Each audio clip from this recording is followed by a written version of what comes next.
What's the difference? The difference is clear. Let's get it clear. Okay, let me give you. I'm not speaking as a lawyer. I'm speaking as a realist now. When we mark it, we just do it solemnly. Maybe as Nigeria, the head of state calls a service in its chapel, the mosque do it. Oh, we are 100 years old as a nation. Celebration means fanfare. The way we mark it is what we call celebration.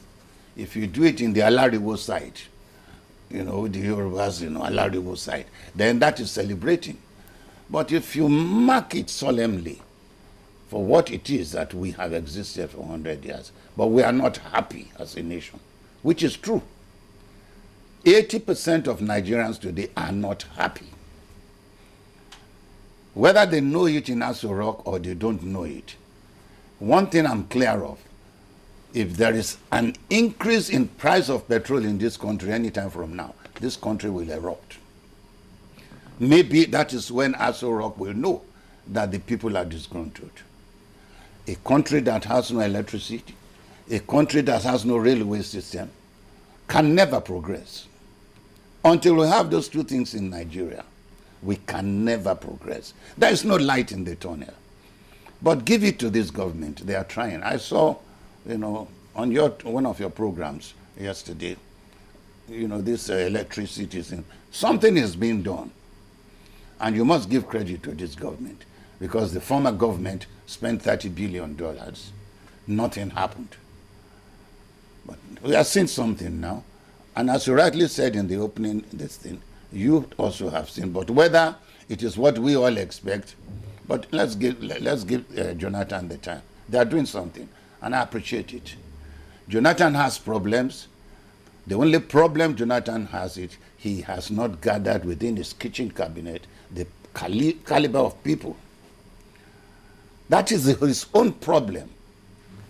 He has to think within himself now, do away with his present cabinet, and bring in people who can talk to him eyeball to eyeball. Then he will make history in this country. But if he continues to harbor the type of people he harbors in now in his kitchen cabinet, he will not make history. But from what you've seen, because time and again, Nigerians always have this opinion that government is more or less like us and them, that they seem removed from the realities that they are facing down there. So do government actually like people who can talk to them eyeball to eyeball? You see, the opportunity to do that is not available.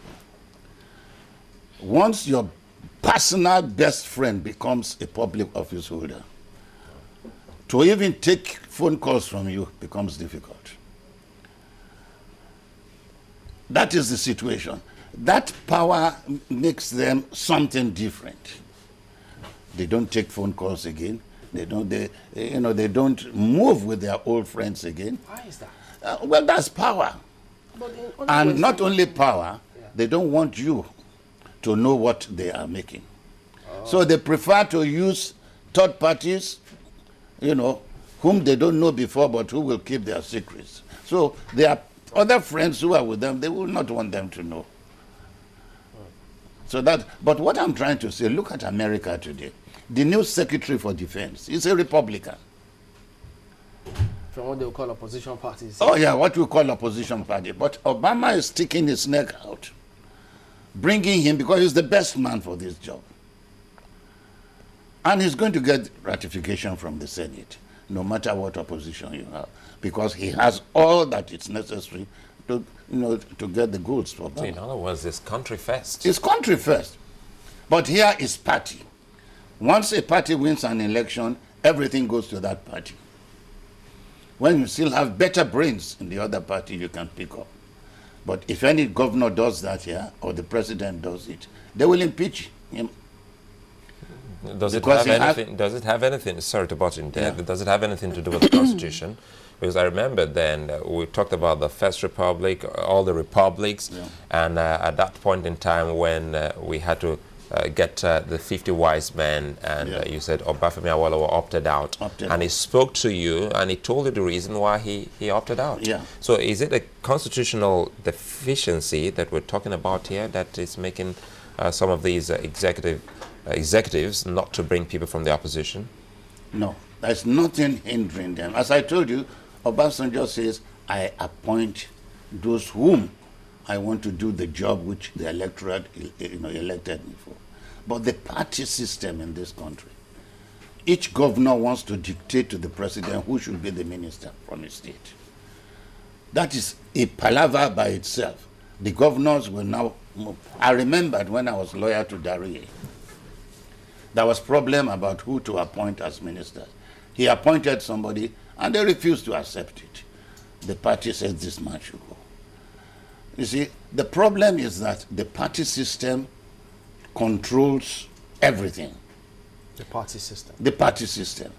And if the president or the governor does not, succumb to the whims and caprice of the party, he might be impeached.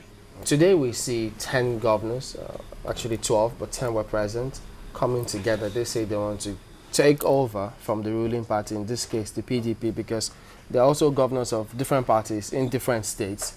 What was it at the time and now?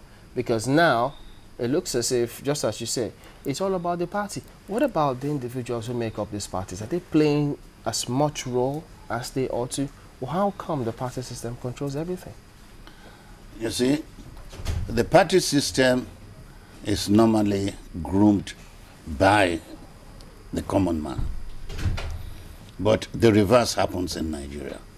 Once the party emerges, there are certain stalwarts within the party who capture the party. When you want to enter a hotel, that door that circles around. That is how the party is in Nigeria. Everybody is standing. If you can jump into that rolling this thing, and you are within the inner caucus of the party, they control the party. The common man no longer, has any part to play. They distribute the legacies in the party, and they make sure they have a stronghold in the party. People say, but I don't know, that in Lagos State, if you don't know Tinubu, you can never be anything within the AC.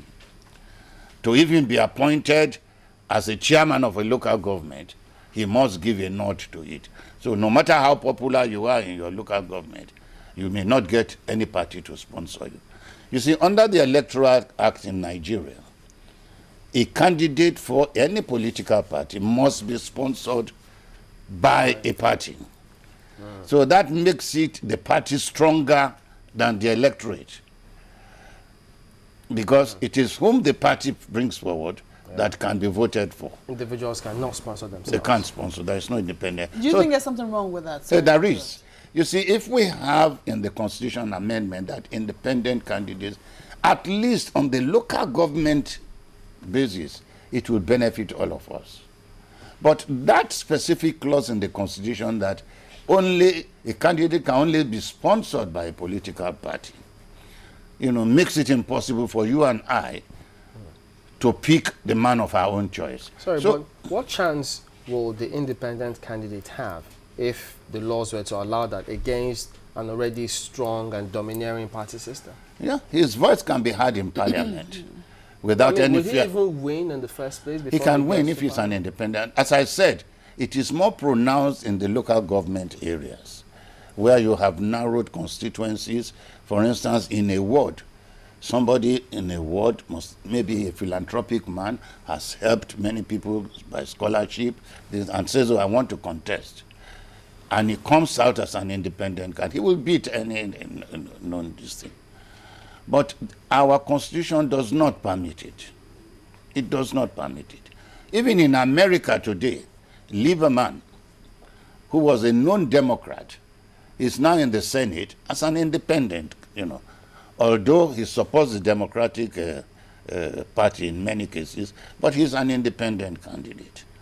He's not afraid of any party sanction, whatever, actions he does.